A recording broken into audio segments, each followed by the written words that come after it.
like that intro. I did too. I like that intro. That Yeah. was good. Well, you must have dug to find that picture of me and the alien in the night. Good job. Good job. She lost her voice. Jen, there you go. Good evening and welcome to Chasing Prophecy on the UPR Radio Network, FM 105.3 in New Orleans, where we discuss anything and everything beyond the scope of normal. I'm Jennie Nicasio, along with my co-host, Shawn Kelly. Jason Iapetro is not here, and the fabulous John Ventry is again here joining us. Hi, Thank John. you guys for Hi, being John. here. Good to see you guys. Good to see you guys. Good to see you all. I hope everybody had a great and fantastic weekend. I know I did. Hey, at this angle, does my forearms look like Popeye? Yeah, they do. Arnold Schwarzenegger's got competition here. My weekend was okay. I worked. Well, that's good. Yeah, everything's all right, and just I went. same as usual. That's good. I told you guys that a lightning strike near my house, right, blew my projector.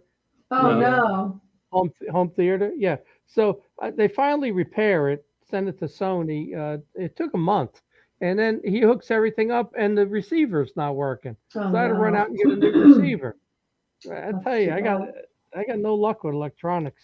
How long ago was that, John? It was about 5 weeks ago that it. Okay, and I believe that Mercury was in retrograde too at the time. Yeah, they said we just got out of it. Is that right? October 2nd. Wow. Well, I had a fabulous weekend. I spent the weekend with my grandson and his family, and that's why I got my new hat. So I got 2 new hats. So I'm excited. Yeah, it was a fun weekend. But getting back to some weird stuff, I don't know about you guys, but there's a lot of weird stuff going out there in the atmosphere. And I don't know if it has something to do with Mercury retrograde or just that we're entering a new fall with a lot of weird stuff that maybe there's some portals or dimensions that are opened up. But we're going to talk a lot about some interesting UFO stuff with some former Mufon investigators. So, John, why don't you go ahead and introduce our guests for us tonight? Yeah, our guests are Fred and Kathi Lane, who I met, probably 10, if not 11 years ago. They joined MUFON and they became field investigators for me out of Erie. That's where they live, up in Erie, PA. And Fred went on to become a state section director for the area. And they were part of the abduction research team for, I think, 3 or 4 years. And then they left that maybe 2 years ago. So real interesting people. And, I just ran up there and I went to a baseball game about a month ago. So they met me at the stadium up there, the Erie Seawolves. And they made it actually to the championship for AA. So it was cool. So I got friends all over the country, all over the world. I went to Scotland and I had a 4-hour lunch with the editor of Phenomenon magazine because I write articles for them. So, yeah, it's cool. This field has, I was thinking about that the other day because my son's trying to move to St. Louis to be near his sister, and I'll probably follow. And I say, I really got a lot of friends in Pennsylvania, whether it's politically or paranormally. So you're going to move to St. Louis? I think eventually I will, but not now. Not now. And your children live there. Yeah, we'll miss you. Well, 4 grandkids will be there. When you think about selling your house, it's cheaper to just go fly and see them. Between what you pay the real estate, the moving van, you might as well stay where you are and just fly. So where are they near in St. Louis? St. Charles, which is right the county right next to St. Louis. It would be like living in Monroeville. That's how close you'd be. They're 20 miles. They're 20 miles from St. Louis. Ain't bad. So, but it's a real Bible Belt area. Even more so than here. The Midwest is different than anywhere else. I mean, those 7, 8 states. They're very honest, religious people, and in a lot of ways, kind of naive. But that's okay. Naive. Okay. I think they are. They're not exposed to a lot. Not like me. I grew up in the Bronx and Brooklyn and Queens. It's like New York is really turning into Gotham City. It is. I was an adult at like 8 years old, 9 years old. I think I could have ran a business at 12. You know. So, all right, let's bring friend Kathi on. Okay. Welcome to Chasing Prophecy. Hey, Kathleen. Night, Fred. How you doing? Hello. I'd like to say a couple things about John. Okay. Yes, please. When he first came up to Erie, and we went to a ball game, and because he was trying to decide whether or not he wanted to do a concert Jesus. here. I know it's. We were walking back up from the stadium, and I said, John, we're going to give at least $1,000 to charity out of this conference. He never batted an eye. And it was okay. And we raised almost $12,000 for charities here with these conferences. And the other thing I want to say is, John, thinking about you in kilts, it's disturbing at best. I thought when you said up in Erie in a ball game, I thought you were going to say you had me throw out the first pitch and I threw it. I didn't throw a strike. I threw a one hopper to the catcher to his right. Yeah. Well, I wasn't going to mention that, John, but as long as you did, it was terrible. Now it's out there. Oh my goodness. Hey, in the news, I just saw a flash on the side of my computer. Did Loretta Lynn pass away? Yes, she did. Yeah. Yeah, I just saw it. I see another little news flash here. Brad Pitt choked one of his kids. What? Wow. Well, didn't kill him, but I guess he got angry. It kind of shook him a little bit. Did you hear about Aaron Judge? He hit 62 tonight. Oh, he did. Did he really? Okay, Good. Good. So. Hey, before we get into your background, let me tell you this, Fred. I was on the phone today with a former Mufon board member. Okay, and I think you probably recognized the person when I was on their board 10 years ago. And so we're talking, and out of his mouth comes, and it was kind of unexpected. He said, John, this whole UFO field is demonic. You were right when you started saying that back in 2015. I just telling you, I know, and we'll get into this a little bit because Fred and I are on polar opposites of the religious and God question. But this is another person that has switched sides, and you talk about a MUFON board member, and not anymore. He's not on the board anymore. But you're not supposed to be smoking that stuff, John.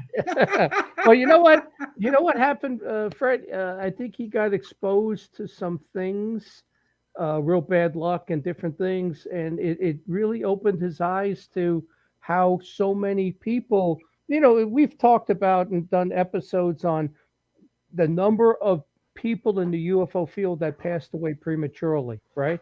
And there's a number of people that just run into the worst luck, different things happen, beyond their control. And, and something like that, I think is what happened to this person. And he said, John, it's just, to me, there's a huge demonic influence in it. But the second thing I want to bring up to you is, do you follow at all the congressional hearings on UFOs and that Lou Elizondo and, talking, how they've created this new group that's going to be in charge of, investigating UAPs?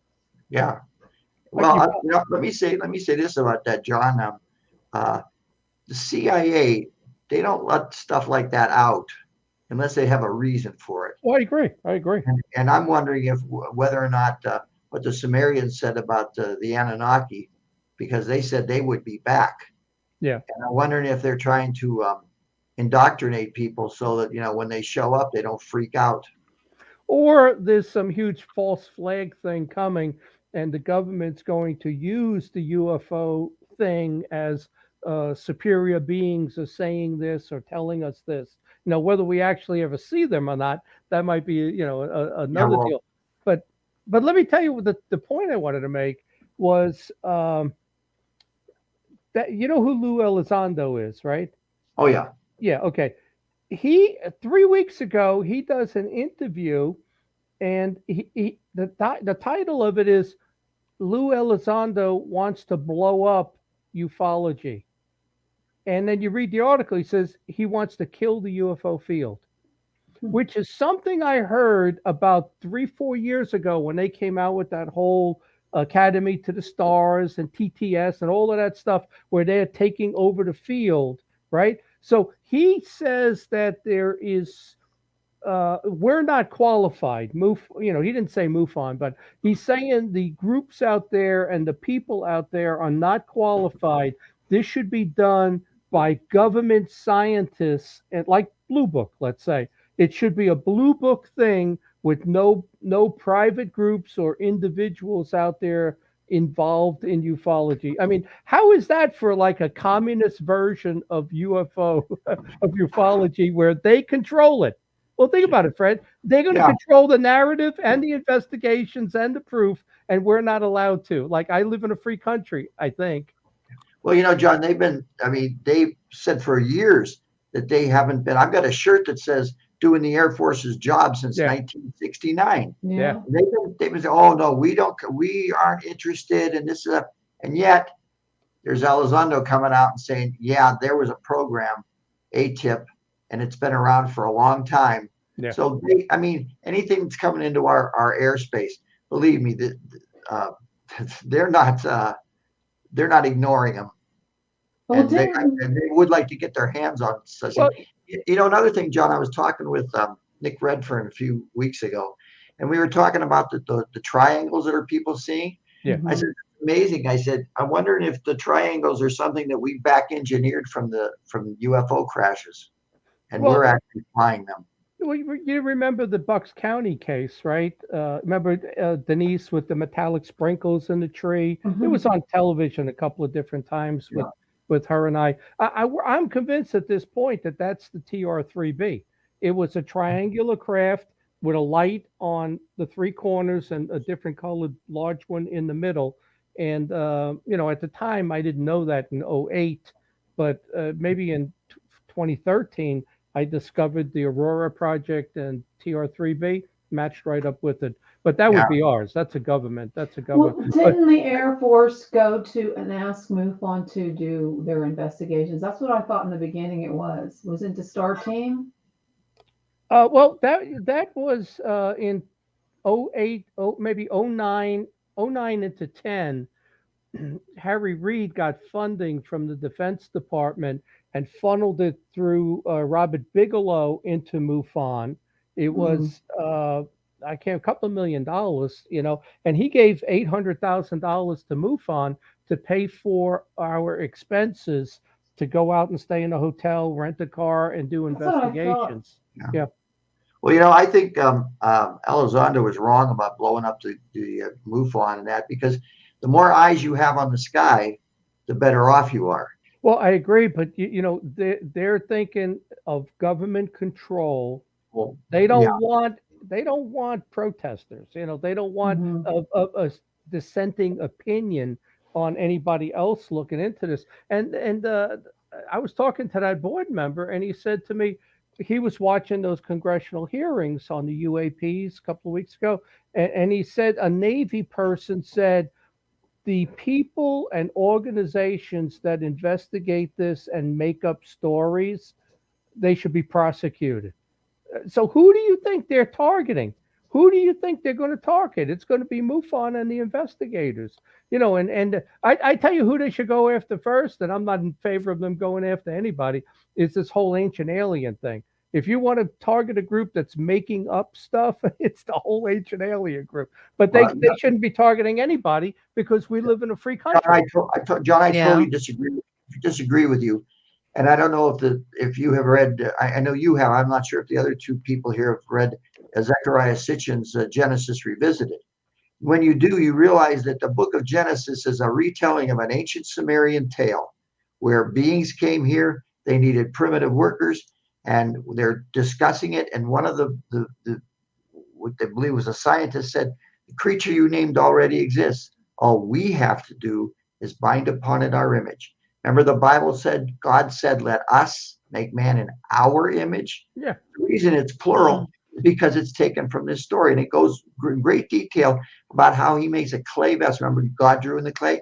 He makes a clay vessel. He puts the egg and the seed into it, and he puts it into the house where life is breathed in. Remember, God breathed life into the clay? Mm-hmm. And then he takes it out, he inserts it into his wife's womb, and 10 months later, the birth goddesses come and deliver the child. And she holds it up and he says, what do you call the creature? She says, this is not a creature, it's a sentient being. And we should call him Adamu, A-D-M-U, first man. And later on, he takes the woman that he creates and he puts them both into the Garden of Eden. And when he's walking through one day, he sees them and he wants to know why she's not pregnant. He says, your brother Enlil, who's the military commander of the expedition, didn't want that. And this guy by the name was Enki. He goes and he tells him about childbirth.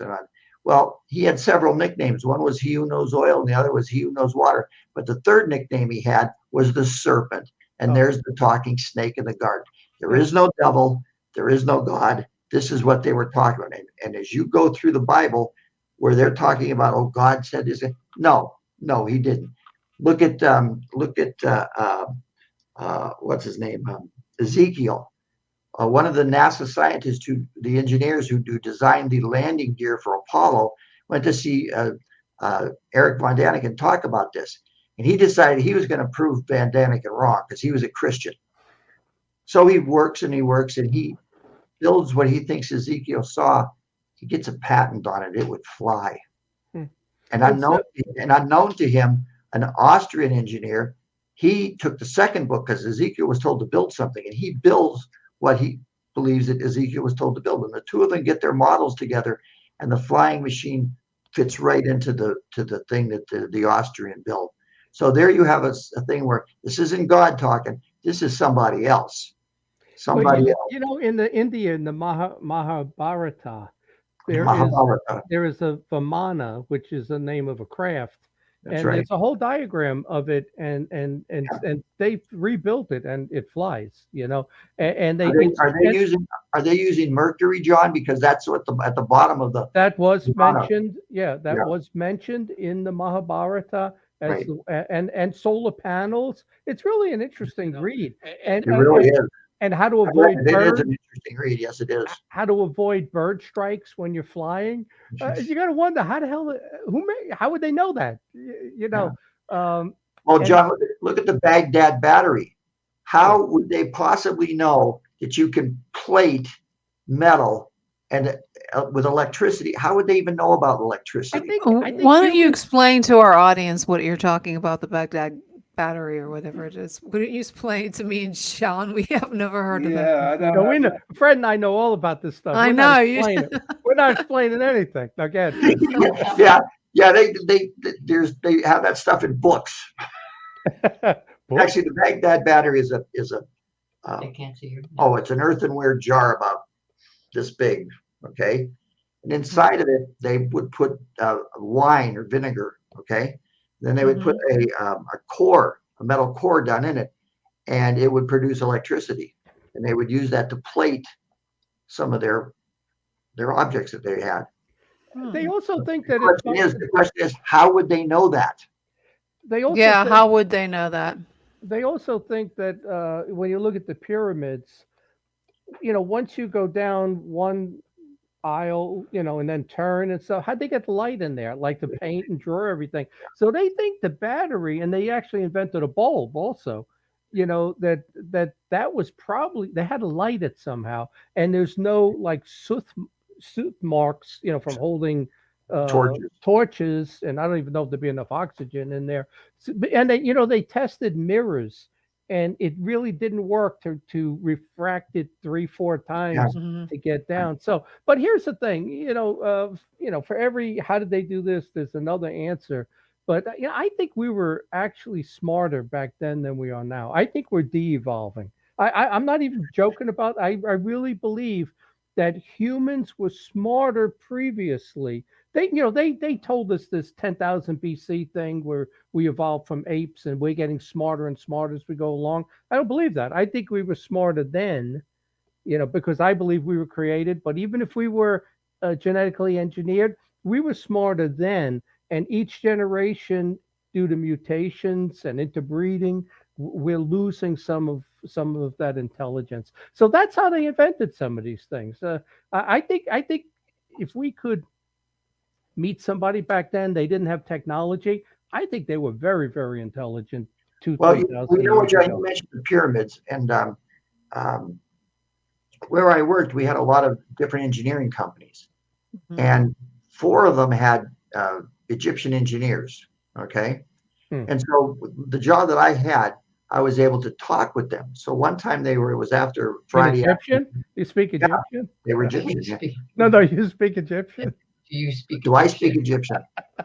No, I speak hieroglyphic. I'm okay. fluent in that. So you created sign language. Yeah. But anyway, we were talking, and I asked them, who built the pyramids? Yeah. And they said, we have no idea. It says it wasn't the Egyptians. He says, of course. He says, one of the guy made a good point. He says, the ramps, right? He says, if you had a ramp that went up 1 foot for every 10, a very gradual slope, in order to pull a 70-ton block up 200 feet in the air, he said that ramp would be almost a mile long and composed of more material that's actually in the pyramids. Not only that, but because the very tip of the pyramid is directly, and I mean exactly directly above the base. The only way to do that is to have all sides of the pyramids visible at all times. And you can't do that if you have big ramps. I agree. We didn't build that. And there's even No, mathematical. So and they weren't smarter, John. They weren't. Do you know about Göbekli Tepe? Do you people know about Göbekli Tepe? I do. No, Yeah, please explain it to our audience. It's 12,000 years old, and it was purposely buried. And I advise you to go and look at these things. These are huge pillars, and on these pillars are animals carved in relief on these pillars. And this is 12,000. We were hunter-gatherers 12,000 years ago. And who would have? And these things are 20 feet tall.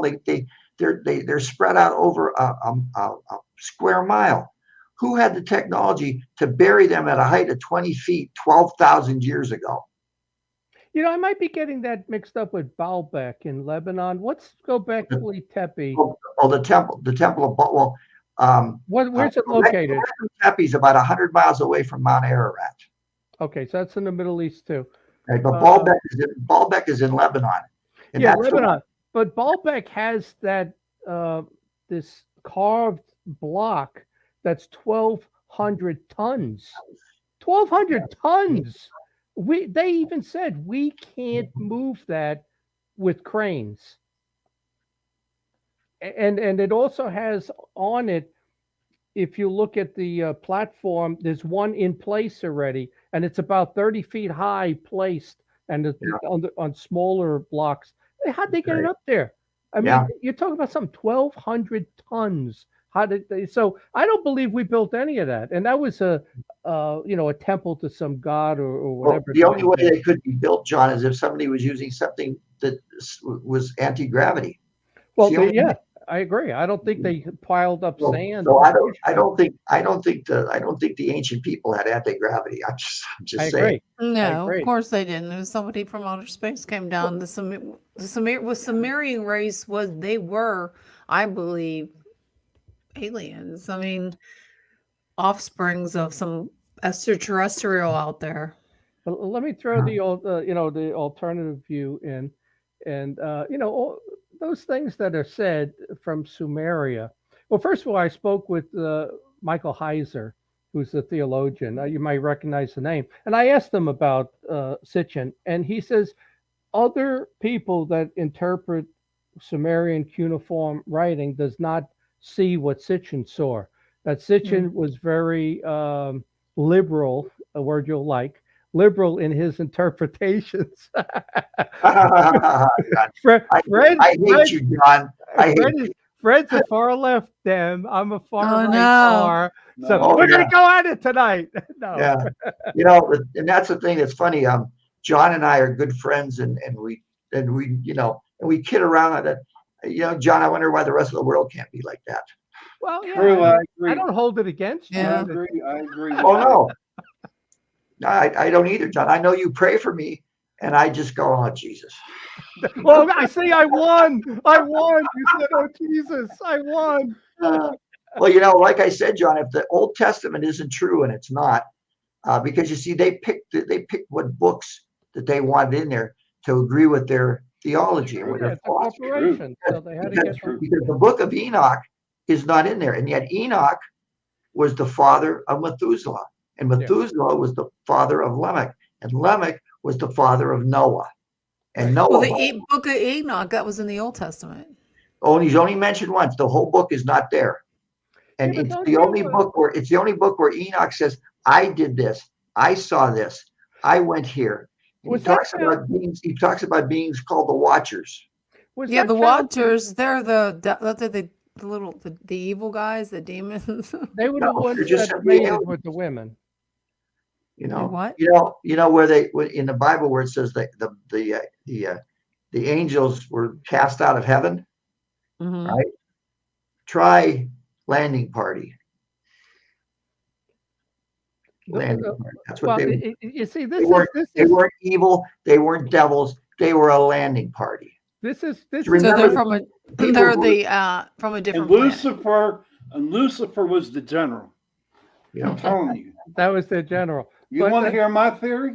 Yeah, go ahead. Yes, okay, we want to hear your theory, Shawn. Yeah, you don't like it, but I'm going to say. Yeah. If you look at the Bible, right? I did a show on this on my other show, Into the Night. Lucifer's only mentioned one time in that Bible. One time. And that was from a prophet.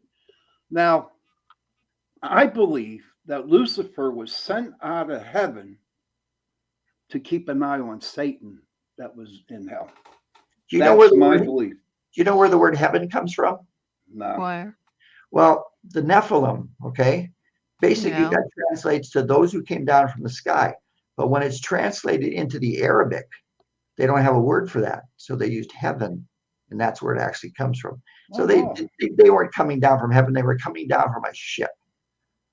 Yeah. Let me say this. And you got to remember, these people that are seeing them, they don't even have the wheel yet.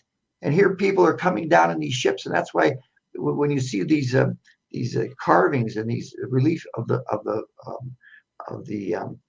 Anunnaki, they have wings. Well, they didn't really have wings. Fred, Ezekiel said, just like our pilots, they don't really have wings, but they have little wings on their shirts, and they can fly in aircraft. And that's the only way they could say that these people had the ability to fly. And by the way, Enki, he loved to travel. He loved to sail and travel. And he's Pan-American. He flew. And he's probably the one who went to South America because they call him Quetzalcoatl, right?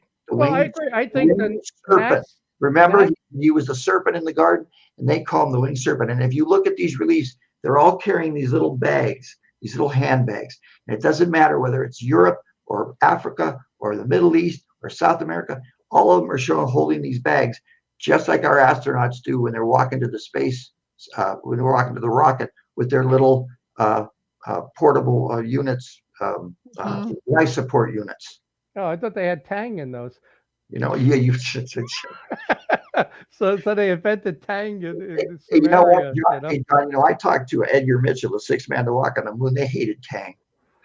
I used to drink Tang as a kid. You remember that back in the 60s? Look at you now, John. You're younger than me, and I got all my hair, and you don't. Yeah, but I'm in great shape. Yeah. Well, hey, I had a stroke. Give me a break. I know. Hey, but think about this. You talk about that story, Adamu, Adam. You had your first couple of generations there that you named. So now they tell the story, and it changes a little bit because they separated in 10 different directions, and this one calls him Adam, this one calls him Adamu. This says this, but the storyline is fairly similar. So the Sumerians told that story first, then it got to Israel, and they put it in the Old Testament, but it's still the same story, even if the wording is a little bit different. It's the same story. Well, remember Genesis, oh my God, I can't think that he came from where he led the Jews out of Moses? Babylon, Moses. Not Moses.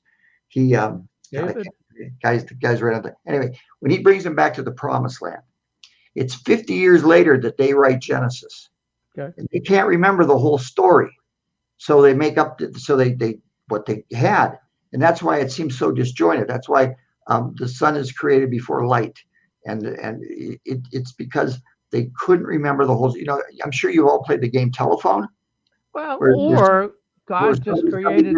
Somebody tells you a story, and then you have to tell it to the next person, the next person, the next person, and finally the last person relates the story. It has a little bit, a few words, a few ideas, but basically it's a different story. Yeah, well, you look at Lost in translation. yeah, well, some of it is, but if you look at like India, and they've been their Mahabharata, et cetera, is 3,000 years written, but it goes back 6,000 years. So it's 3,000 years word of mouth, and then until they're able actually to write, and then you have a written account. So who knows how much of it changed over those years? Yeah, exactly, John. That's exactly my point. But the storyline is still basically the same. And so, see, religion's a cult, John. Okay, drink my blood, eat my flesh. It's a cult, John. Jesus. There's symbolism in that, and the occult takes the opposite of the religious side and turns it into something else. And it's always the opposite. John, you always have to have a bad guy in the story. I mean, look at Moses when he goes up on the mountain, right? Yeah. And great fire and smoke descended on the mountain, and he was told to keep the people away. Why? Why would he be told? He didn't want them to get burned. Get burned, yeah, get burned from the ship's engines. And when he comes back down to give him the 10 Commandments, you remember what he looked like? His skin was pale and waxy, and his hair was white. He was like Shawn. He looked like Shawn Kelly when he came down from the mountain. He had a little longer hair. Yeah.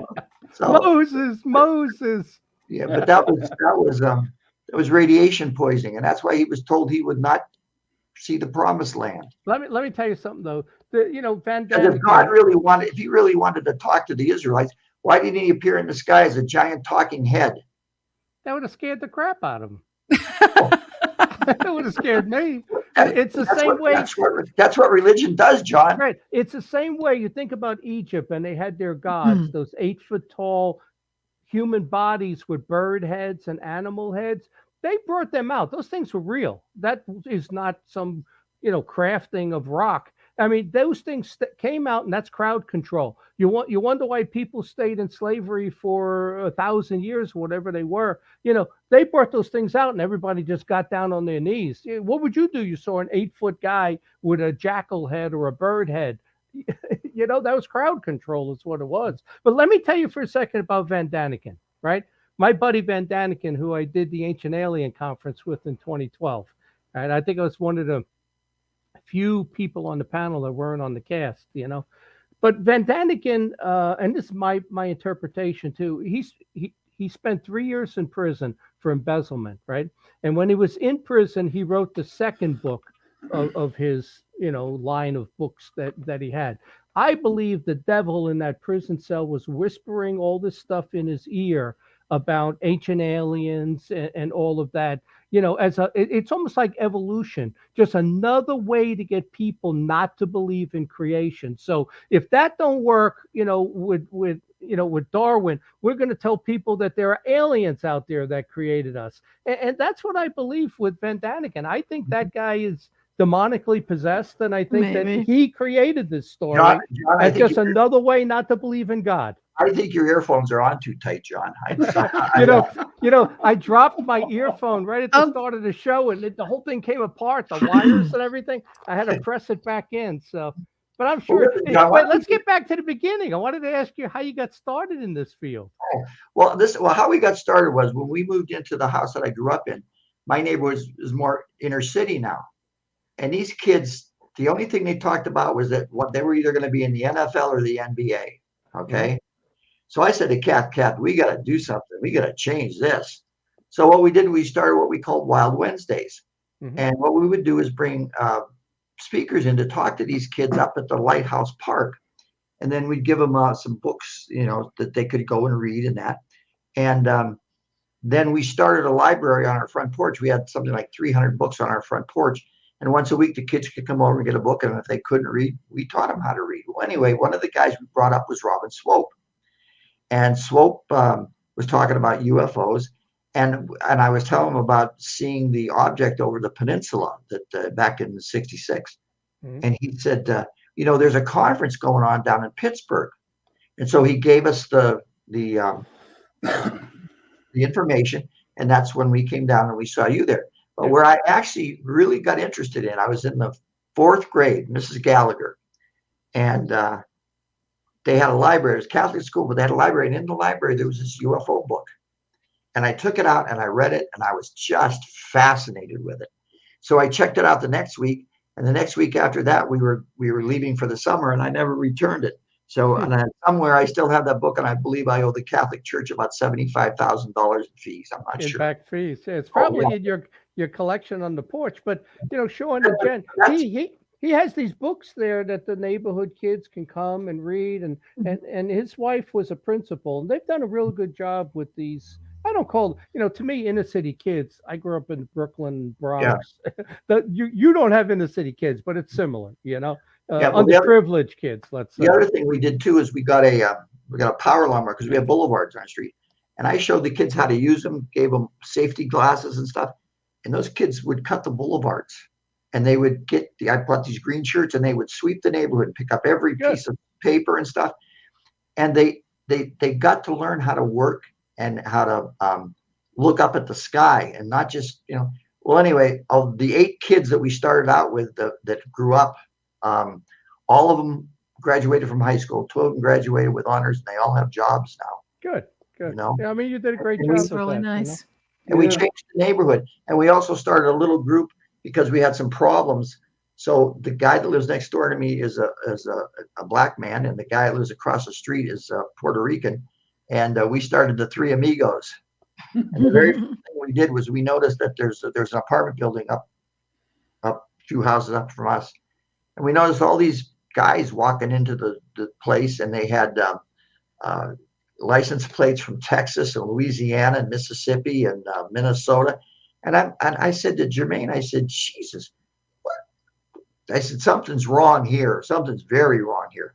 So I said, we need to keep our eye out. So we watched it. One day, undercover cop goes in. He comes out, and he drops his bag of cocaine. And we saw him. And we called the chief of police, and we said, listen, you've got exactly 48 hours to get that woman out of the building, or somebody's going to lose their freaking job. I didn't use freaking. And 24 hours later, she was gone. And I told the head of the guy who owned the building, I said, don't you ever put anybody like that in there again. I said, or I'm going to come visit you, and you will not like me when I'm angry. Fred. Yeah. And after that, we just kind of cleaned the neighborhood up, and then, like I said, Swope told me, and I went down and met you and convinced you to come up to Erie.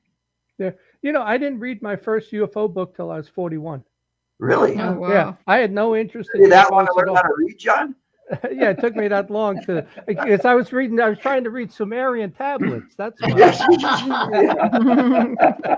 But I had no interest in UFOs. I went to horror cons, Comic Cons. I collected famous monsters of Filmland, if you remember. Oh, was a great magazine, wasn't it, John? Yeah. I got I have issue 24 to 140. I still got them, but I had no interest in UFOs until I was 41 when I joined Mufon. So tell us about the Presque Island case and the conference we did. Presque Isle, not Presque Island. It's not Presque an island. It's a Presque RESQUE, Isle, ISLE, Presque Isle. Oh, it's not called island. It's just island. Not an island, no. It's not like Manhattan. Well, Manhattan's not an island. I guess it is an island. Yeah, yes, Manhattan's an island because it's not connected to the Bronx or anything. You tell them what happened. Okay. All right, tell us about Presque. Okay, 1966. 4 people. Let me read them out. Read the names here. Douglas Tibbetts, Betty Kelm. Betty was 16 at the time. Anita Hafley and Gerald LaBelle. And they were out on the peninsula for the day, and it got to be, 6 o'clock or so. And they decided it was time to go. So they went out, got in their car, and the car gets stuck in the sand, and they can't get it out. So LaBelle gets out, and he starts to walk to the ranger station to try to get some help. And it's a long walk, and he's gone for a long time. Well, anyway, they see this object come down, and they see it. It's kind of hovering, and it's showing lights that are sweeping the ground, and it lands about 200-300 yards away from them, and they're kind of spooked. And the other guy, he gets out of the car. Tibbetts gets out of the car, and he starts to walk down on the beach, and he says, "Jesus, there's something there." And so they see the park rangers, or the Tibbetts walks. He finally gets to the station, and he tells them. They says, "Well, on our rounds, if they're still there," he says, "we'll stop." So when they stop, they tell him what's going on, and he and the troopers and the other guy go out onto the beach, and they're walking around and they're looking, and they see these impressions in the sand, these big triangular impressions. And if you know anything about sand, you got to be pretty heavy to leave indentations in sand. Wasn't Right. there a gooey substance in those footprints? Yeah, there was something on the ground. They picked it up and they never identified it. They never identified it. The Air Force took it. Yeah, the Air Force took it, because the Air Force hears about it and they show up.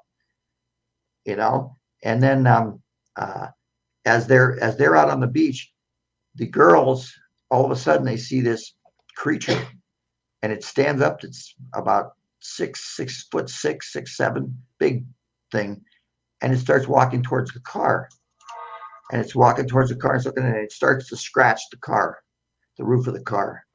The one woman is absolutely hysterical. The other woman is scared to death, and they hear them screaming, and they rush back, and they tell them about this creature and what he did, and they see the scratches on the roof of the car. Anyway, they won't let him move the car. Then they wanted the car to stay there. And then there's the FBI came in. And The next day, go ahead, Kath. the next day, the Air Force showed up and took samples of whatever the fluid was of some kind. They took it with them. They took the pictures, and they reported it to Project Blue Book. Project Blue Book. And according to that, to the case is 10798 or something. Yeah. It's still classified as unresolved. Yeah. They Yeah. never said that it was a hoax. They didn't say what it was. But it was one of the first times that you had the Bigfoot creature, which what we're calling Bigfoot, we know what it was, along with a UFO sighting. And of course, in as years go by, those, John, yourself, those incidents of seeing the craft and then seeing one of these creatures got more and more frequent. Yeah. Here's something interesting, Fred, is that was probably the first Bigfoot UFO case in Pennsylvania in 1966. There was another one in 1973. But Project Blue Book and the Air Force showed up, and it's documented and all of that. Now, let me ask you this. Kecksburg is considered the biggest PA case. Presque Island is number 2. Carbondale's number 3, right? Blue Book never showed up. It was the year before, December of 1965. 8 months before. They never showed up for Kecksburg. Why do you think that was? It's not in Blue Book. They never showed up. Yeah. I don't know why. Because they were involved in it. Yeah, absolutely. That's what I think. They were talking about the writing that was on that thing in Kecksburg, and I just was wondering whether or not it was Russian. Well, That's- Fred Saluga, right? Yeah. Yeah. Sure. Yeah. Well, Fred, By the way. he's actually doing a lot better. A couple of years ago, I thought he wasn't even going to make it. When he broke his he broke his hip and his arm. I mean, his breathing was so bad, but he's doing fine now. But he took a real good look at Kecksburg. He's convinced it's that Soviet Cosmos 96. I looked at it with that engineer, and it matched up to spy satellites that we were launching out of Johnson Island. And Stan Gordon, he doesn't really say it's alien, but he does, pretty much imply that it was an alien craft. But it seems odd that Blue Book never showed up for that one. There's no documentation. That tells me they know it was a satellite, whether it was Russian or ours, and they recovered it, and they had to get it out of there as quickly as possible. Yeah, and they were there pretty quickly too after it. 40 minutes. 40 minutes they were there. Yeah, it didn't take And long. in Erie, they didn't show up until the next day. Yeah, and they, the park police or whatever were making casts. They were pouring that white stuff for casts, Right. and the Air Force guys took the casts. Right, Right. they tried to take all Took the film. everything. Yeah. They kicked sand into the prints to cover it all up. I mean, that was, I think it was actually the best case in Pennsylvania was Brescow, was the number one case. But you saw, didn't you see it? You were you Yeah. just sitting Well, you were outside? What was going Yeah, on? back then you could walk around the neighborhood at all times of the night because nobody was, and people left their doors unlocked. I mean, it was a different time. I know. And I happened to go out for a walk. And it was around, I don't know, 9:30, 10 o'clock, something like that. And I walked down to the lighthouse because it's only 2 blocks away from me. And I walked up there and I saw this object over the peninsula, just about where Beach 6 would have been. And it was, I want to say like a dime held at arm's length. Okay. That's kind of what it looked like. It was reddish. And I'm watching it, and all of a sudden I hear jets, and I look up, and there's a couple jets up there, and they got about halfway there, and this thing just went boom, and it was gone, just like that. So it must have been whatever it was they saw out on the peninsula. Yeah, and then in 2016, 6 years ago, we did the Erie conference up there, and we got how many of the witnesses were we able to get? Two gentlemen. We got the 2 gentlemen. The women they lost track of themselves. Yeah. But Tibbetts and LaBelle both came into Erie and had that little roundtable discussion. Yeah. And their story hadn't varied. Yeah. They recounted exactly what they had told the park police and the state police, the Air Force. And then we were able to find other people who came forward, right? Then more people came forward and said, Right. well, I saw it also, Yeah, something like 8 people they had accurate record of seeing something at the same time. It's interesting when you said they didn't change their story. In 2015, I went to Stan Gordon's Kecksburg 50th anniversary thing at the fire department, and they had about a dozen of them. They all got up and they told what they told. And I a couple of times I said, wait a second, that's a different story than what you told in Stan's video where it's all documented, because I watched it before I went to the 50th. I wanted to have everything fresh. And I these people were like 80 years old at this point, and they looked at me and their jaws dropped, and I just kind of dropped. I didn't want to embarrass them. I didn't want to criticize them. But there was twice that I raised my hand. I said, "Wait a minute, that's not what you said." Then I just left it alone. Well, what they said at our conference in Erie matched up with the newspaper articles we could find about it and everything. Yeah, I would say if you're listening in the audience and you have a question for Fred and Kathleen, please post it in the questions in the comment. John, would you like to hear about a couple other cases we had that are pretty interesting? Yeah, go ahead. Well, let me start out with one. We were working on the experiencer team, and those are people who believe they've been abducted. Mm-hmm. We had this one woman, and she was talking, and she was kind of crying, and she had been abducted since she was, I think it was 12 years old. A young child. And finally, she was about 30, and she had just had it because she'd been abducted all this. So she found herself a house with a room that had no windows, and she could lock the door from the inside. And then she moved in, put some big heavy locks on the door, and everything was fine for about 2 weeks. And then one morning, she woke up on her kitchen floor wearing clothes that weren't hers, and the room was still locked from the inside. Wow. Yeah, and she was just so we had the ability to send her to a psychiatrist and to a support group that she could talk and maybe talk things out, and that's one of the more interesting things I thought. Kath, how about you? From the experiencer, there were several, but to go along, I have to temper that though. Some of the people we were talking to, we got to be able to tell the difference of the ones that truly believed they were being abducted, and some that were just so far out there. The story just kept going on and on and on to add more to it. Yeah. It's like they were looking for the attention. How many of your cases with the experiencer would you say they're just delusional. Some of them. Yeah, she's Yeah. want to know how many. Yeah. Oh, geez. Like, would you say percentage of the people who? We, we talked to quite a few of Do- them. does the word plethora have any? A lot. I would say more, higher majority. 70%. Were 70% maybe. Yeah. Yeah. And Wow. the other 30 were truly believed. Now, we can't say whether they were true or not, but we believe that they truly believe this is what happened. What about the people who seem to think they see a figure from the 40s that wears a blue like a suit, and his name is Val Thor? Do you think that is a real? I'm not Did familiar you with ever hear of Val Thor? No. No, Yeah. I'm not familiar with that, John. Okay. Yeah, it's just a story. We had somebody on a couple of weeks ago, and Oh. it's a story out of DC that he's from Venus, and he came with a couple of Venusians that look just like us.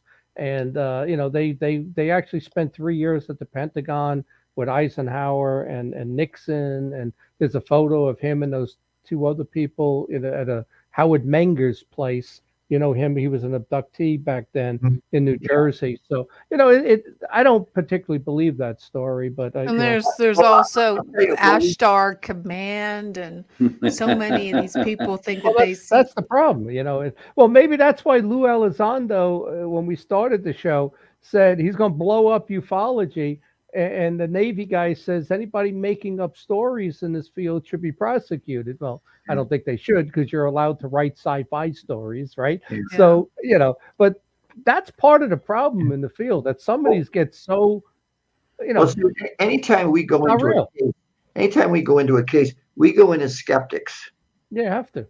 You have to, and we got a chance to, when we first got to be investigators. What we did was we found a couple of policemen that we could talk to, and we asked them, when you're talking to somebody and you're interviewing them for a case, how do you tell if they're lying? And he says, well, what we do, he says, is that we'll let them tell the story, and then at a certain point, one of us will say, now, could you go back a second and Retell it. and retell?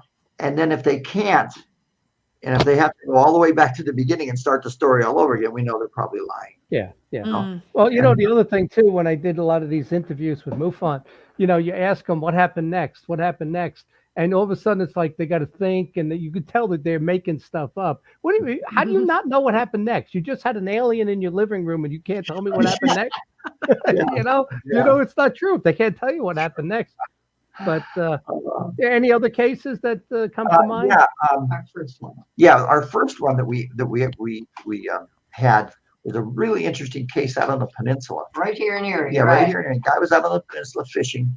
He was right near the Perry Monument, and he was just got done, and he was putting his gear away, and he happened to look over, and he saw this orange triangle just hovering above the monument, about 500 feet. Yeah, I Like think that. that's what he said.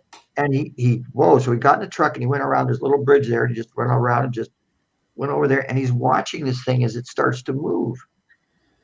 And he's watching it, and it starts heading out again towards the lake.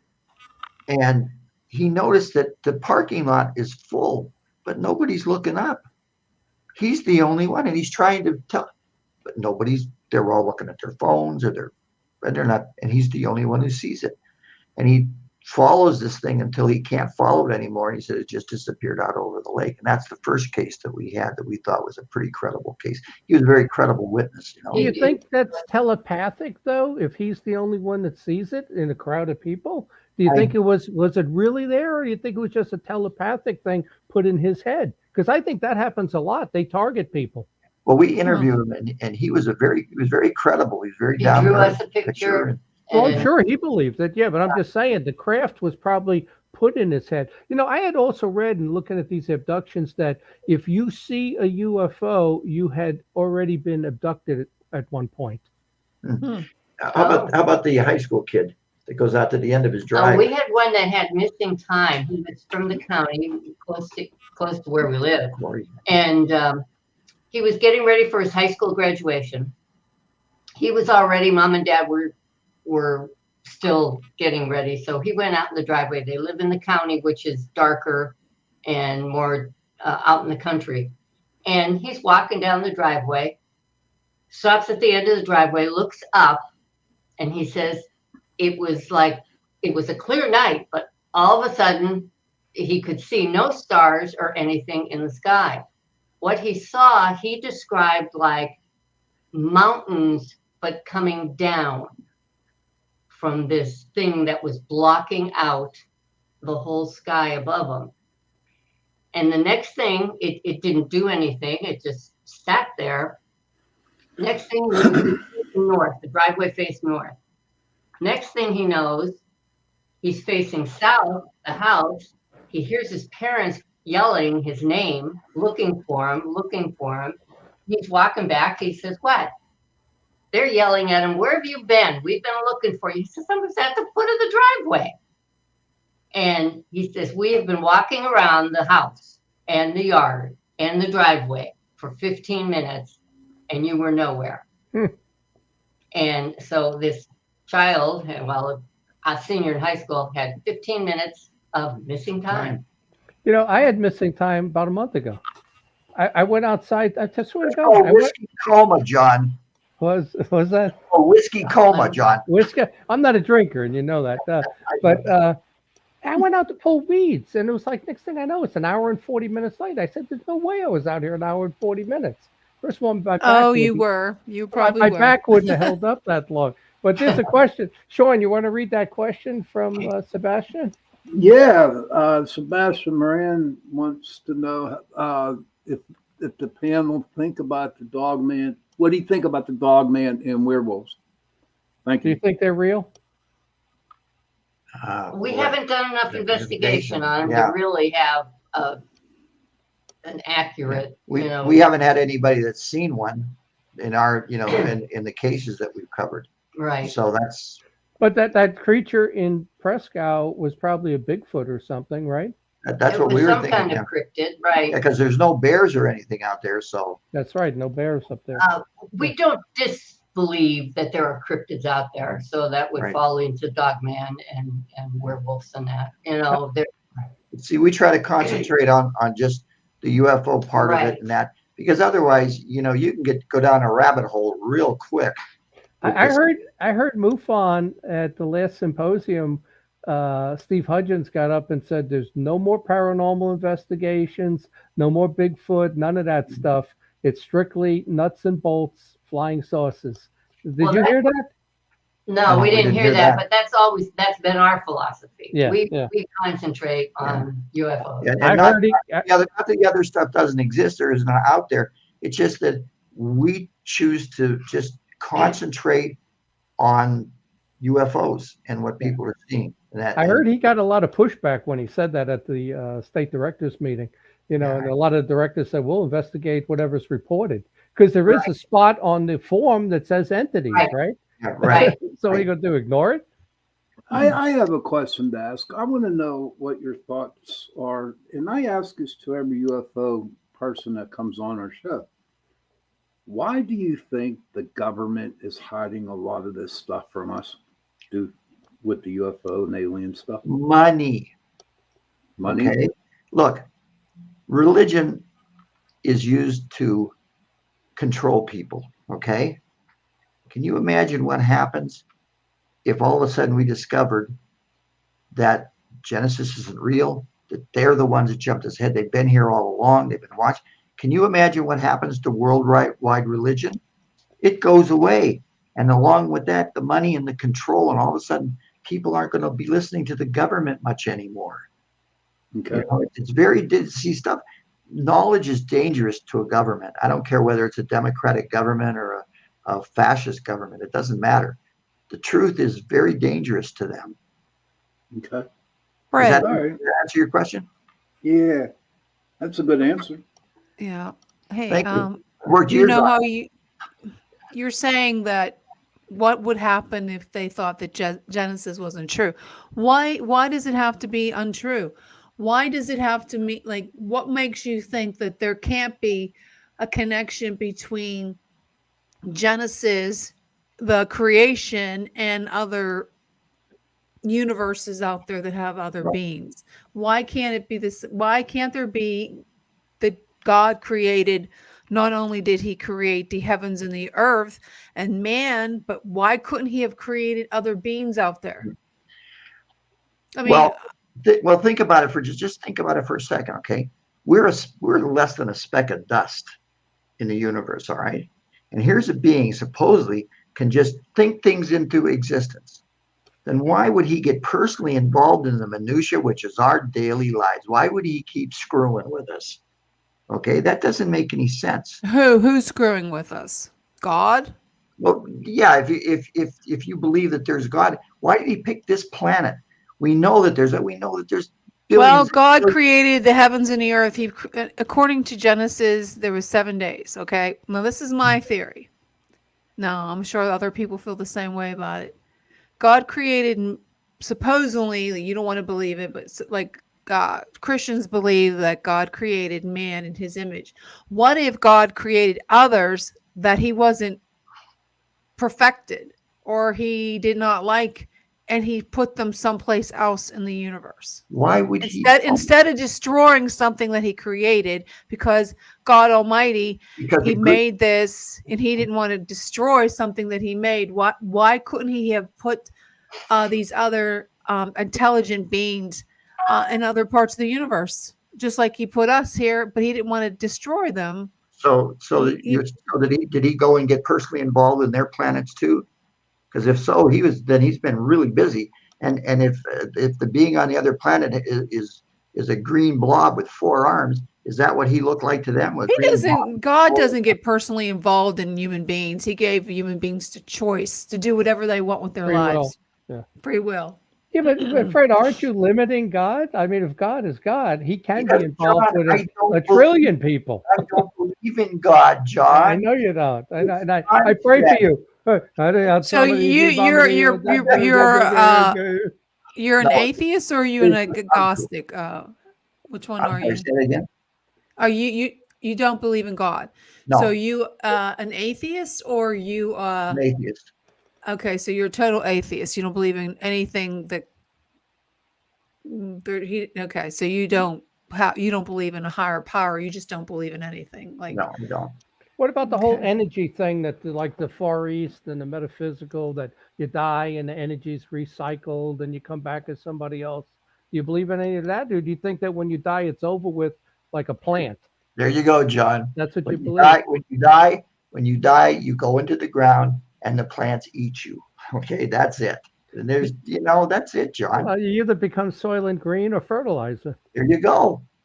So you don't believe in ghosts or paranormal, like afterlife? I've had several experiences with ghosts.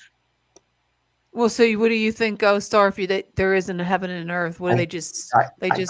I don't know. I just don't know. So, Fred, you've had paranormal experiences. Yeah. Right. Tell us about one. I had a really good friend, and how am I going to explain? Now he's a ghost. You killed him? No. Well, yeah, Miller. Yeah, we had a friend, Miller Hicks, from up in St. Catharines, and we were staying up with him at his house because he had stayed with us when he was going to school down here.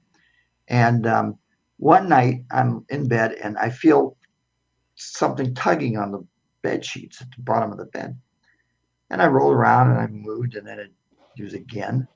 And I looked up, and there's an old lady standing there. Okay. And then she was gone. And so the next day I said to Miller, I said, "Hey, Miller," I said, "where'd you get this house then?" "Oh, it was an old couple," he said. And you're in the room that the husband was in, and he was kind of sickly in that. And I said, "Really?" He said, "Yeah." And he said, one day the wife went in and she was trying to wake him, and she was tugging on the bed sheets, but he'd already passed away. So whatever that was there, maybe was the ghost of the old woman. I don't know. And we chose not to tell him the story. Yeah, because Miller would have freaked right out. Boy, he would have just freaked right out. Another time, friend of mine, and she had she was married, but she had another good friend. and he passed away suddenly. And she was just heartbroken. And so I went down to the funeral and down in Meadville. And I've been down there a lot of times, know my way around really well. And so I paid my respects and I got in the car to drive home. And I'm driving, I'm thinking, where the hell am I? And all of a sudden I'm on Ellicott Road. Ellicott Road is where this guy lived. But doesn't occur to me then. And I open up the map and I'm trying to see where I am. And I pulled the map down. He's sitting in the seat next to me. Wow. He says, take care of her. I said, I'll do my best. Yeah. You know? So Fred, to you, are we taking a break right now? Yeah, we've taken Yeah. a commercial break. Okay. I want to thank Carnation Instant. Breakfast. College on Breakfast Essentials and making a wonderful product. But thank you, Carnation, for sponsoring this second hour of Chasing Prophecy. And follow us on YouTube, Facebook. And if you think you'd be a great guest for the show, definitely send us a message to Chasing Prophecy Radio, gmail.com, or direct message us on Facebook. And if you have a question for Fred or Kathleen or John or Shawn or myself, please put them in the comments. So speaking of questions, right? Kathleen Wilson has two here. Okay. So first question is, what about the idea that God doesn't make mistakes? And her second one, meaning, why would he have liked something he created? I think she meant what I said. I think she's commenting about what I said when God, that was just my philosophy that if maybe he created them and wasn't happy with them. So that's when he decided to make them in his own image, and he didn't want to destroy them, and he put them somewhere else in the universe. That's just my philosophy, and that's how I explain UFOs and aliens and all the other stuff, Kathleen. Well, for me, if we're talking about this, I was raised Catholic all the way up to 12th grade. And then I got into recovery when I was 28 years old. And I've been sober for 31 years. And they tell us to find a higher power. And the only one I knew I didn't like because my life was in shambles. Okay, so I just came to the idea to where that there is something out there in the universe that has kept me sober every day for 31 years. You know, I can't say it's God. I can't say it's Jesus. I can't say nothing. There's something out there that's saving. So in PPS too, we have a saying, we will respect what you believe. Just please respect what I believe, you know? So, I mean, that's it in a nutshell. And one more thing, my son, he's a scientist today. And when he was growing up, he did church every Sunday with his mom. He was an older boy, the whole 9 yards. And then he got into the scientific field in college. And he just completely does not believe in God. But 70% of the kids that go to college that were Christians no longer believe. He after said they go to college. He said he needs scientific proof that he exists. So, but, you know, I love him still. And if that's what he wants to believe and deal with, fine, that's cool. You know, I'm all right with it. You know, the only question I got with God is, as I look at the world and things that happen, there almost is, you know, like yin and yang, a balance. It's almost like for every good thing that's done, there's a bad thing, you know, because I believe the devil's real. And, you know, that's the only thing I question is that does God have to allow, like if the good things happen, then somewhere else bad things have to happen. Does God have as much power as we believe, or is the devil almost equal? And it's always this give and take. You do this, I do this, you do this, I do this. I don't know. But, you know, God gave us free will. That's why slavery was wrong. That's why anytime they want to control what you think and say is wrong, you have free will. You're free people. And you know, things are allowed to happen because even Hitler, 6 million people, or 100, you know, probably 40 million people got killed in Europe. But from that, the world learns a lesson, right? To never do stuff like that again, you know. So I guess he allows things to happen. That's that's my view. I believe Well, it in gives God. you free will, gives you choice to. Well, see, he gives you choice, but they control circumstances that you're in. Like something happens, they made that happen, and then it's how you react to it is what they watch. So basically, John, the government is pretending, or not pretending, Want to but be God. actually think that they are God or something like that. Well, I think they want power. It's like in New York City, they said your kids don't belong to the parents; they belong to the state. Well, I don't think so. You know, I, I don't think so. But I want to get back to Fred. Fred, you had two ghostly encounters, right? Yeah. So, do you believe in other dimensions? I mean, they had to come from somewhere. Where do you think these No, things came from? I just read something about a year ago where researchers and scientists and physicists and I believe there's actually 5 separate dimensions. Okay. Whether that's true or not, I don't know. I just don't know. There just isn't enough evidence to prove it, and whether or not we can slip in and out of a dimension, John, I just don't know. Yeah. I just don't know. I don't think the research that they've done so far just inconclusive to me. I believe more in the interdimensional than I believe in extraterrestrial. Let me. I'm gonna lead you a little bit, Fred. Here. So you said you believe that there's many planets that are inhabited, and there's who knows. I don't want to say you didn't say trillions of people, but there's all kinds of civilizations out there, right? Right. Okay. So let me ask you this: all the UFO stories, and they're here for abductions, for this and that. Why don't they just go to a planet closer to theirs and do that?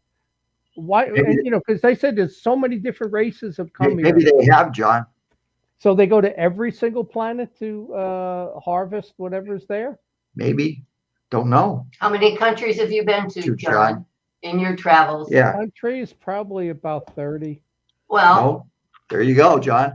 maybe this ship that comes next maybe traveled to 30 planets.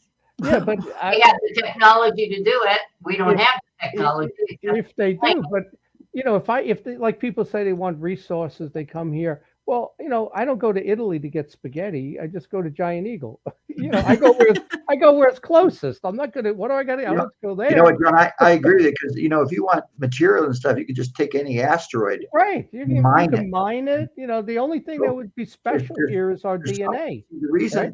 there's something else, and if maybe they're the ones that pushed us ahead, they might want to keep an eye on us just to see because they keep abducting people. We know they're taking blood and they're taking samples, so it's very possible that they're looking to see whether or not we've advanced to the point where they can interbreed with us.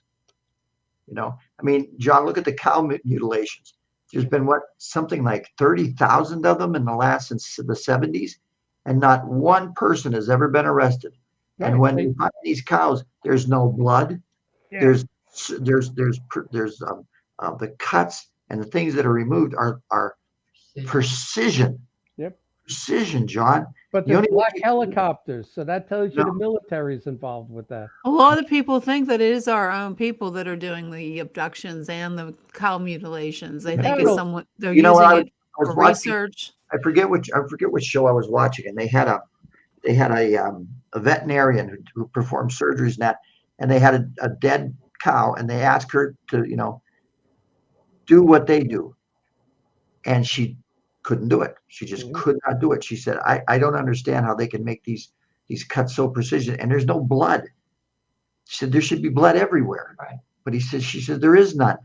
Well, it's done somewhere else and they're dropped off, Yeah, but still, John, they would still ooze blood, Yeah, there should be some left in the body, correct. Exactly. And there's none, John. Like I said, this is what makes life, this is what you and I do, John. This is what makes life fun, doesn't it?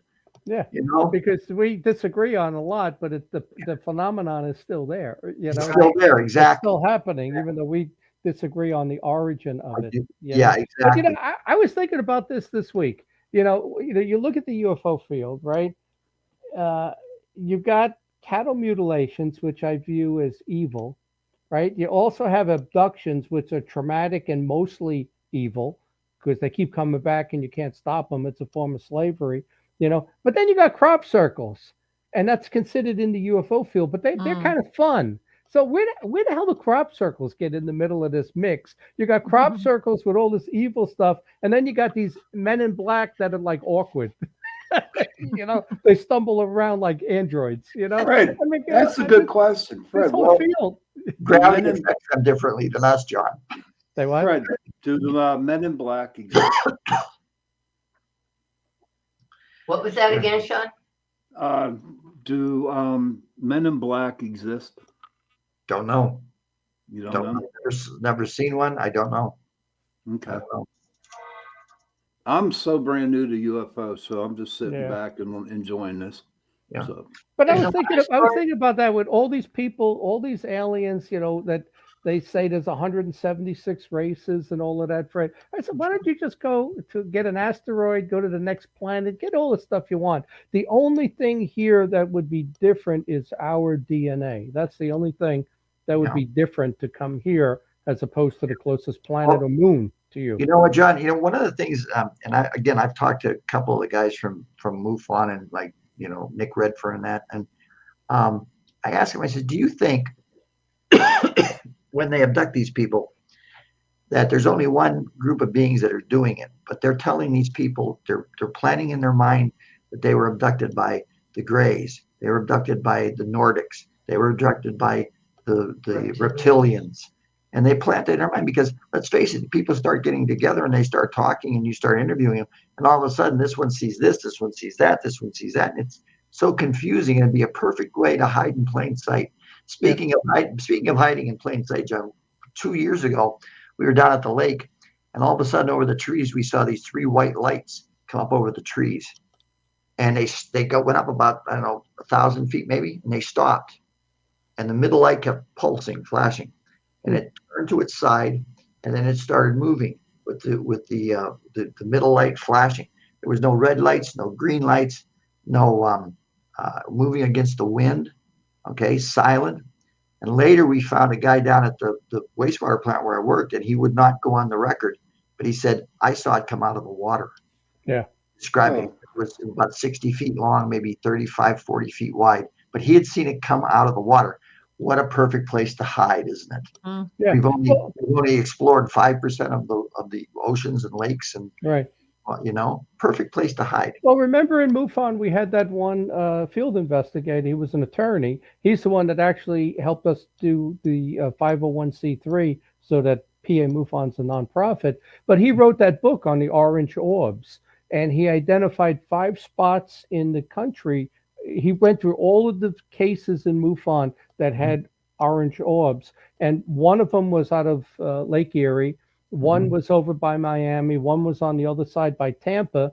And then there was one by Catalina Island off of Los Angeles. And I think the other one was a little further north up the California coast. We saw one we witnessed an orb. I called it red, but it would fall in that category of color. Right over Lake Erie, right down, 6 blocks from us here. And we watched it, and it wasn't moving a lot. But it was there. It was relatively small, and we're watching it, and then it faded out. And I said, "Oh, it's gone." And then in a split second, it reappeared way down lower in a split second from here to here. Yeah, I don't know why they categorize red or orange. I mean, I'm looking at Fred's hoodie there that he wears in his neighborhood, and it looks pink to me. Is that pink, it's Fred? red. It's red. See what I mean? Because you're gay, John, okay? Because you're gay. Kathleen, Fred, I have a question. Pink, red, Why do you think there's a lot of UFO activity up in Erie? Why do you think that? The lake. The lake. I think the lake has something to do with it. Okay. And more people. We've had a really good summer with heat, quite a bit of rain, but people are outside and they're looking up, and there's no mountains or anything. It's a good location, but I think the lake has a lot to do with it. So there is an underwater. Do you believe there's an underwater base that could be there? There could be. There could be. We don't know that for sure, but whether they're attracted over the water. Okay. Well, Well, let me You tell know you what? this. You know what? You were talking about orbs. Tell them about the doorbell cam. Oh, well, we had a case who sent us videos from their doorbell cam, and they were white orbs. There was no wind, and it was clear out. We could tell the weather was good, and these orbs moved in variety of directions. In the same video, one would come this way and go up and out. Another one would come from here and go up and out. And she wondered what they could be. And Bugs. Tell her about Bugs. no, they were bugs. They moved very slowly, and you watched it the whole way. Bugs kind of flit by. I know what you're talking about, the bugs. They kind of flit by, but this was slow moving, and we watched it go out of sight. Slow moving, and we watched it go out of sight. Was it pulsating? With bugs. Tell her about the house. The house had a history. This one went more into the paranormal with the orbs and that, but the house had a history. It used to be a funeral home, and the people that lived there, one was a medium. She was a medium. Yeah, she wasn't well done. She was a medium. And the woman was wondering whether that had any residual, and it could have been related to that. She said she wasn't afraid, and it didn't bother her. She just found the video. She said it was 2 different nights and of the video, and she just wondered whether we knew what it was or could say what it might have been. So we have different categorizations that we label cases that we get, and one of them is 4 orbs, unknown other. And that would be the orbs or anything. There's a lot of people think those orbs are spirits too. Yeah. Yeah, A lot of them. that's the way she was going because of the history of the house too. Yeah. But that's the category we put them in because we wouldn't know where else to put just orbs. Going back a little bit to, you brought up underwater USOs, underwater submerged objects. In that article I was telling you about by Lou Elizondo when we started the show, towards the end, it's funny when you talk to all the people in this group now, they shy away when you talk about aliens from space. I haven't heard one of them say aliens, extraterrestrials, right? But what he says towards the end of this article, after he wants to destroy UFO investigators and organizations and all of that, he said you're going to find out that what this really is, these unidentified objects, are our neighbors, and he doesn't explain what that means. That they're implying they're not from space. So the only other thing I can think is there's a whole bunch of theories on where these come from. You either have that hollow earth of a civilization that lives subterranean under the ground, or you got a group that lives under the ocean, like the Atlantis people, that maybe they grew gills, maybe they were always amphibious, and maybe there's something under the ocean. Because when you think about it, Fred, you said only 5% of the ocean's been explored. Well, the only thing that we do is we have trade routes, right? If you're going from Chile, from Brazil to Africa, you go a straight route. You're not going all the way down here. Nobody is in that area around Antarctica. There's no trade routes. There's no ships. There's no flights. Who knows what's under there? You go where the plane routes are and the ship routes are, and that's the only place you go. John, you know about the Piri Reis map? Yeah. Okay. Well, if the other 2 people here don't know about them, Piri Reis map is a map that was made in the 16th century, the early 17th century.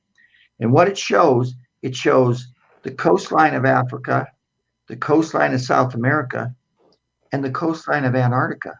Mm-hmm.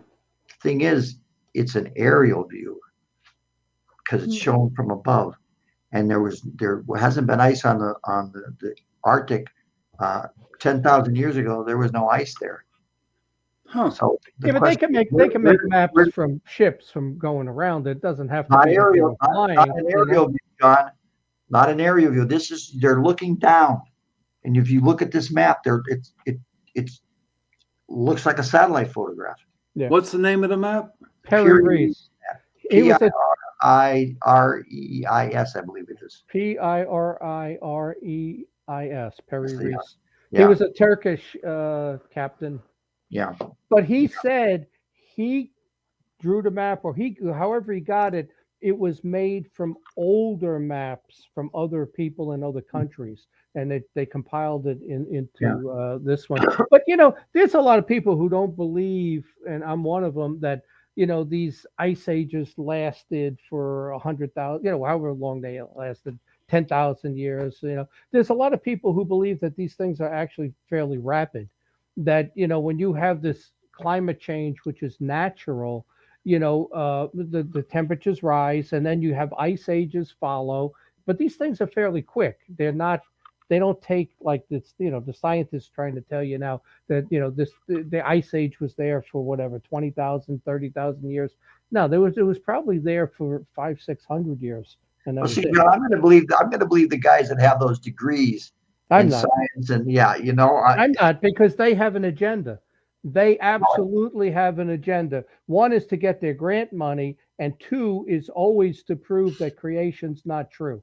That's the science. When you look at historical science, not medical science that helps people today, historical science, their goal is always to prove the earth is older than the Bible says, and that creation is not true. That is job one for them. it is older than the Bible says, John. Well, I don't think so. Come on, I think John. it's 6,000 years Holy old. cow. I think David it's Hope has a here's question. What are your Walter thoughts White, on John. an alternate universe, Fred and Kathleen? An alternative universe. Well, you said there's other dimensions, right?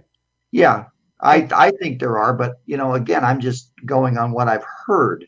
I have no experience with it. And another thing is time travel. We've heard people say that they believe that UFOs are time travelers. Well, there's a problem with time travel. What's And that? the problem is that you can't have any contact with whatever you're going to visit, because you could change the timeline. Like, for example, if you went back in time and killed your grandfather, you can't do that, because then you wouldn't exist to go back and kill your grandfather. Or true. it creates a split, and there's two futures then. And these are these alternate universes It could where be. you're alive with your grandfather, but then you're no longer alive, and that whole line was cut out, and it's a different future. That James Krug, James Krug. Yes. Yeah, he was on the show, and that's what he said. Is about the time travel. It's possible, but it creates two paths then. Interesting. Yeah, it's Michio Kaku. He says there's 11 dimensions, right? But then they try to tell you that, like, our universe, like, let's figure a balloon, there are other universes all around it. Like, there's a bunch of, like, you go to a birthday party, you got all these balloons. Each one of them is a universe too. I mean, some of the things that the physicists come out with is just, I guess that's quantum physics, and they can make up anything they want and say it could be. It's theoretical, John. They're It could be. theories. And they're, what's that old saying? We're going to throw these up against the wall and see which one sticks. Yeah. Fred, one thing I got an issue with is, when you talk about all these aliens visiting Earth, right? You look at what COVID just did, right? You get this virus, and you got, I don't know how many millions of people died around the world. But, and remember War of the Worlds, which was a cool book. The way we killed the Martians was bacteria and viruses, Yeah. Once we didn't kill them. They just contracted them. And once they got here to Earth, they were exposed to them. they were had exposed. no, So my question is, and really, if you look at this scientifically, if you got all these aliens coming here, they first of all, they probably wouldn't look like, so many of them have 2 arms, 2 legs. They look too human in appearance, but their world would have a whole different set of bacteria and viruses. Their physiology would be different.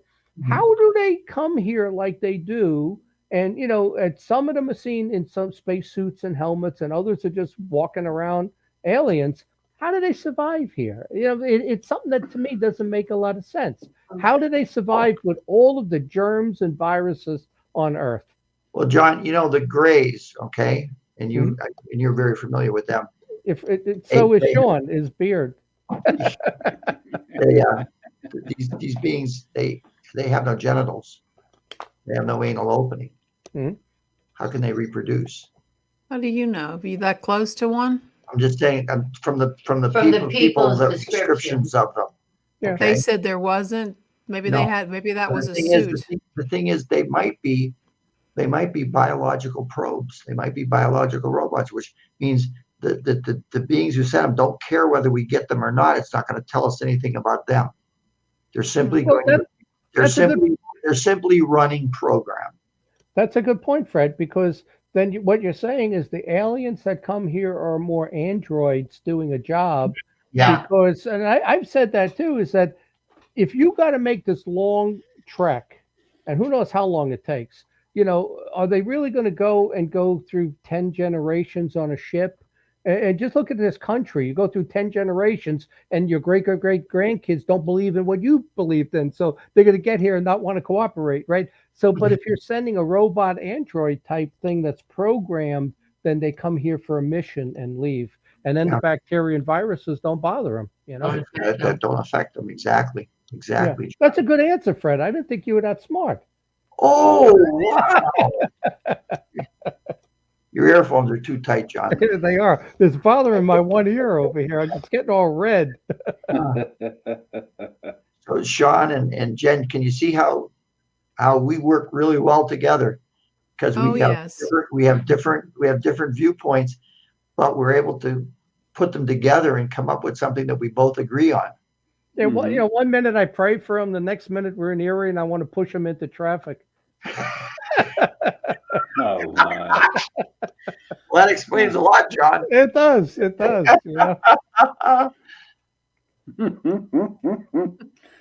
So, where could somebody get a hold of you, Fred and Kathleen? How can they get a hold of you?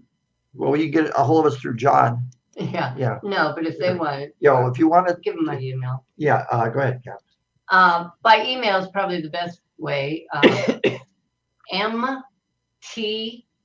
MTNEST, like empty nest, 78 at AOL.com. We're old school. We're still on. AOL still exists. Yes, it does. And Yahoo. Yeah, it's my been a God. Definitely. Well, let me ask you something else, Fred. They talk about all of these crashes, right?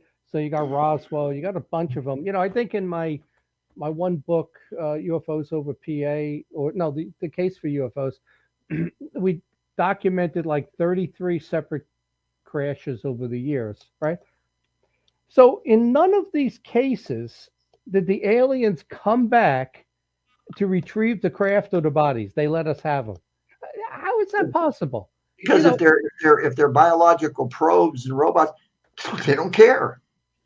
But don't they realize that's going to give us some back engineering and advance us to leave that stuff behind? The Marines always say you leave no one behind. So if you go into Havana and they capture a bunch, you're just going to leave it?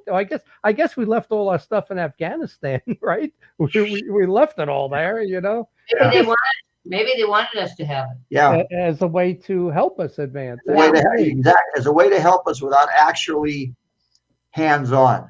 Yeah, but what about the bodies, though? To me, it's like I find it hard to believe that all of those cases where there were bodies that they didn't immediately, have the mothership is in contact with these smaller craft. One goes down, they don't send there was that famous case on Lake Erie. Remember when it was frozen? And there was the Coast Guard reported it. There was a UFO on the ice, and they could hear the ice breaking as it kind of penetrated the ice on Lake Erie, and there was something underneath that they were retrieving. I don't know if you remember that case. I did a show on Close Encounters out of Canada with that, Discovery Science. Vaguely, John. I heard it a long time ago. But it would seem to me they would have to be close enough to send another craft in to retrieve those bodies.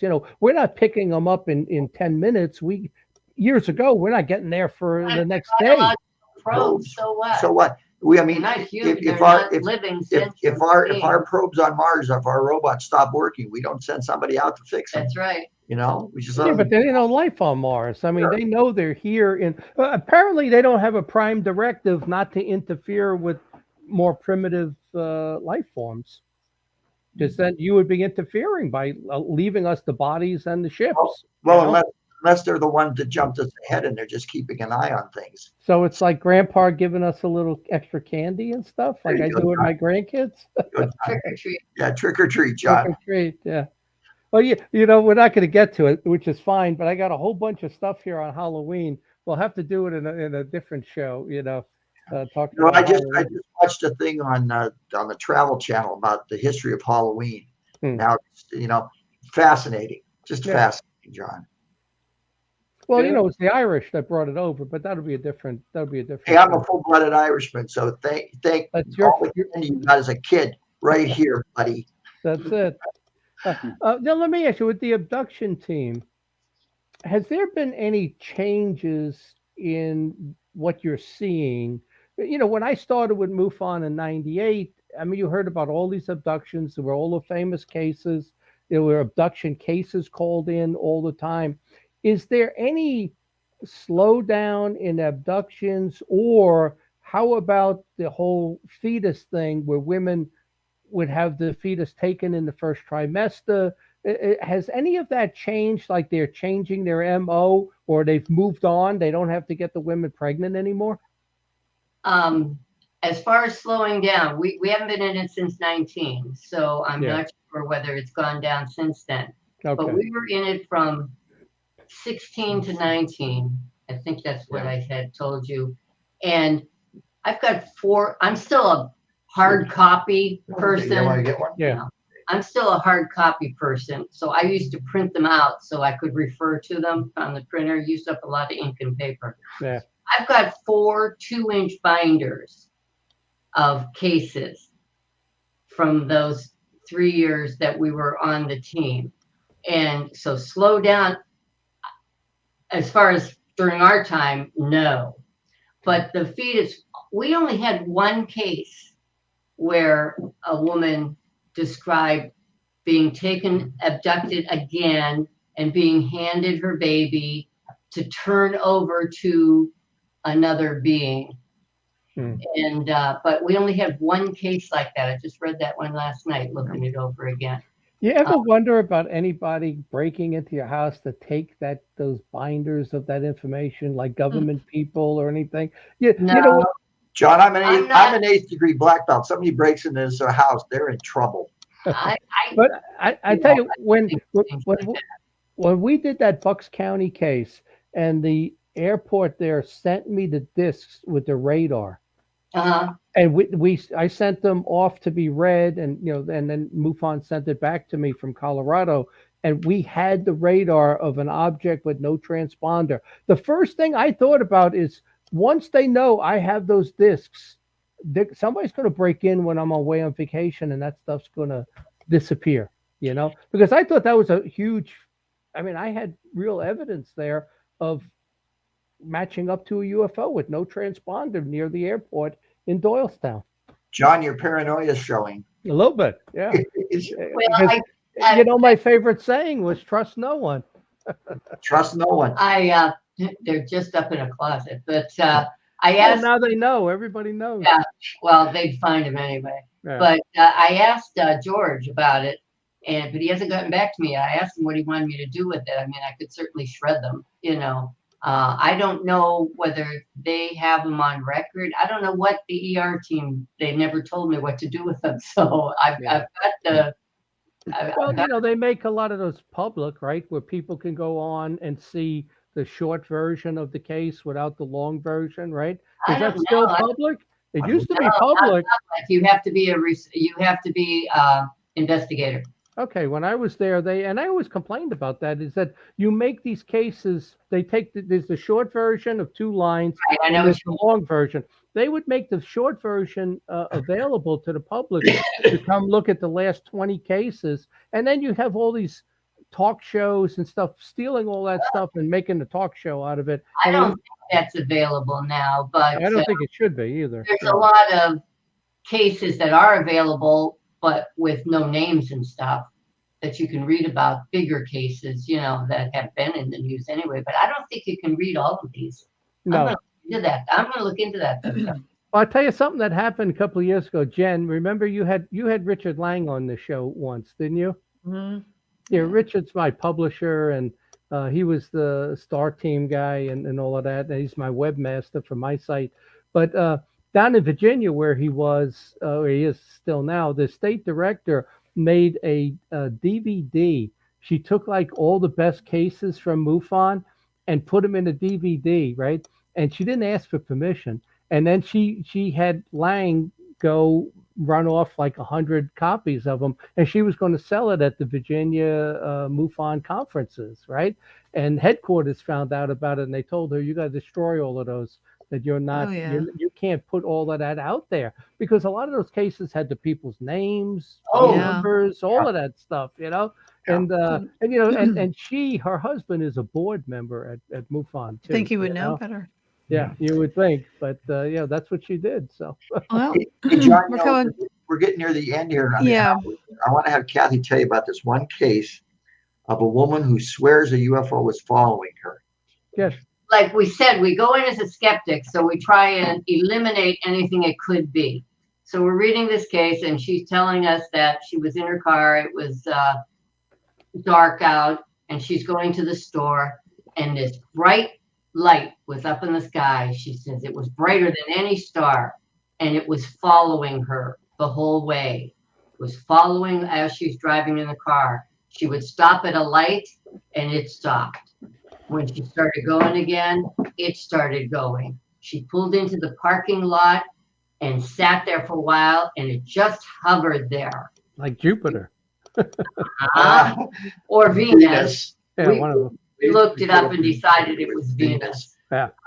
But when she came back out, there it was, but it was on the other side as she was going home, going the opposite way. Right. And well, have you ever looked at Venus while you're driving your car and it gives the impression it's moving with you because you're passing trees?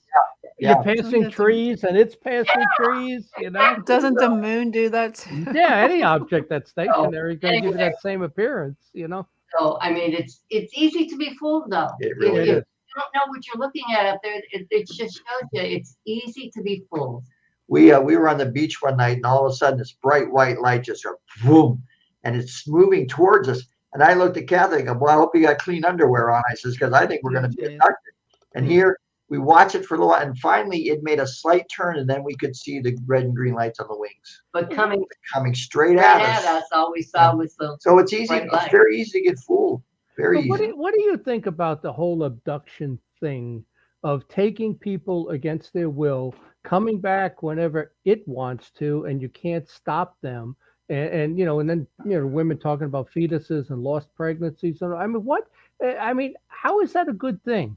That Ray Hernandez of that free group, I got in a big argument with him. He said it's a good thing to be abducted. It changes your worldview. I told him, take your grandkids, put them up for abduction, see if it's better than public school. You know, I said, how is that good? That's what I told him. Yeah. Right? How is it good? To me, it's very evil what goes on. It's a form of slavery, actually. And can you imagine waking up and there's these three beings standing at the end of your bed? What would you do? Man. What would you do? Yeah. Well, we're going to leave it at that, guys. But I want to thank you, Kath. Thank you very much for letting us do this. Thank you. Thank you for having us, buddy. You call upon Jesus and those three things leave, and I'll leave you with that in your Geritol. See ya. Thank you so much for joining us tonight. Thank you. Nice meeting you. I'll see you. Take care. Thanks for being on. Okay. Take your Geritol. Geritol. Oh. That was interesting. Yeah, I didn't know if we were going to have enough material for 2 hours. I thought we got an hour, and we got 2 hours out of it. So yeah, we have 10 I minutes. get along good with them. I disagree with their no God thing. I absolutely believe in God, but it is what it is. I've converted a number of people in the field, though. I just got to tell you that I've got a number of people now who are seeing things my way that this alien thing is not. It is the most malevolent thing there is. Now, Yeah, that's how I feel. whether they're interdimensional, malevolent beings, or they're demonic or whatever, there ain't nothing good to this. There is nothing good about it. You know. That's what I believe in too. Because I don't know. I don't even want to go there I'm because it's. I'm confused. I'm not confused. Some of the guests that we bring on, right? I'm like totally lost. So I sit Yeah. back and I try to understand what they're saying. And they were decent guests, and they were mentioning names that I never heard of, books Yeah. that I've You never have to heard be in. of. You have to be in the UFO field. You could get a PhD in ufology. There is so much information. As a matter of fact, it's the second most looked up thing on the internet is UFOs. Oh, And there's oh so well, many stories, and a lot of them are made up, and they're just not true. well. I think a lot of it's made up. I I mean, agree. It is. Well, I if you mean, just think about it, Jen, if you look at all the different scenarios of they're from space, they're interdimensional, they're us from the mhm, future, they're from under the ocean, they're demonic, they're this, they're that. I put it in one of my books. It's like 9 different versions. We're in a computer program like the Matrix. So okay, only one of them is going to be true. So that means mhm. like 90% of all the stories are not true. They're not true because all of that stuff conflicts with itself. It I just want to know how many can't all be true. people are on medication Uh, that says that they see these things. I just, well, you know what's funny? Joe Rogan years ago, and I wrote an article on this for Mufon. He said that when he had his podcast, and I'm going back to probably 2015. mhm, He said that people with abductions and this whole alien thing are on drugs, or they're hallucinating, or they're dreaming. And, mhm, and at the time I said, Joe, you should stick with the UFC and not UFOs. Now, as UFOs get more popular and this group comes out with Elizondo and Tom DeLonge and all of that, mhm. Joe Rogan completely changes his view because he's got these people on his show now, and now he's a believer in UFOs and aliens. So, I think some of it is for ratings and like coast to coast. I mean, they'll say the most outrageous things on that show, but it I was know. interesting how Joe Rogan completely switched and now he's a UFO believer because he gets good ratings on it. Well, I believe in UFOs. I just don't know if Well, I they're believe there. in There's all no doubt. these people that see these entities that have these strange obscure names that like Ashtar, and Yeah, it's like a yeah, fairy tale stuff that the like a yeah, contactee sci-fi move. movie. Yeah, the yeah. contactee movement in the 50s. There's a lot of it. But Yeah, I mean, and anytime somebody talks about Venus, how can they yeah, be it's from like Venus? It's sulfuric acid. Venus, if you will. It's Yeah, like, I mean, come on, they can't be from Venus. you know? I mean, I Thank you don't. for the compliment, Sebastian. I appreciate Yeah, that. Thank thanks, Thank you. you, Sebastian. Yeah, thank it was a you. good discussion, but the thing is, it is real. Is something is going on. The people see Oh what they yes, see, definitely. and the UFO is real, but what's the origin of it? And that has never been explained. And I lean more and more to the interdimensional and shape shifting. That same thing that could be a Bigfoot one day or alien the next day could be the UFO in the sky. It's a shapeshifter or it materializes energy and it can only stay there for so long because it takes so much, power and energy to manifest that. Yeah, and I would like to do a show specifically on that. There's the encounters over the White House in the what was it, the 40s? 52. 52. Yeah. I'd like to do a show on that because what were they? I mean, Well, there's tons video, of there's people video saw out them. there. Yeah, so many people saw it, but what were they? I mean, Yeah, there were nine of them moving over the White House yeah. in July of '52, and of course, Blue Book. I don't want to ruin your show. Blue Book said it was the reflection of streetlights. It's not. Nah. you could look at the video of them moving across the Yeah, sky. it wasn't that. At a certain angle, you're going to lose those lights. They're going to disappear if they're like heated versions. Or There something, wasn't. you know. It was. I mean, maybe they thought there was, but Oh, to me, it looked like. And that's why, with this new group saying that the naval scientists should conduct the UFO investigations and tell us what it is. Well, isn't that what they did with Blue Book? And it was all BS, is what it was. It was blue Yeah. BS. I really liked that show on the was it the History Channel? Oh, a couple of years ago, 3 years ago. Yeah, I Oh, wish they wouldn't have canceled it because I thought it was really I agree. good. I bought the DVDs off the History Channel. I love that show. It was. That's, They changed the storylines, but it still made a good story out of it. They didn't follow the original cases, But I yeah, thought it was a great. good story. I just watched it a liked couple months ago. I watched the 20 episodes. It was really good.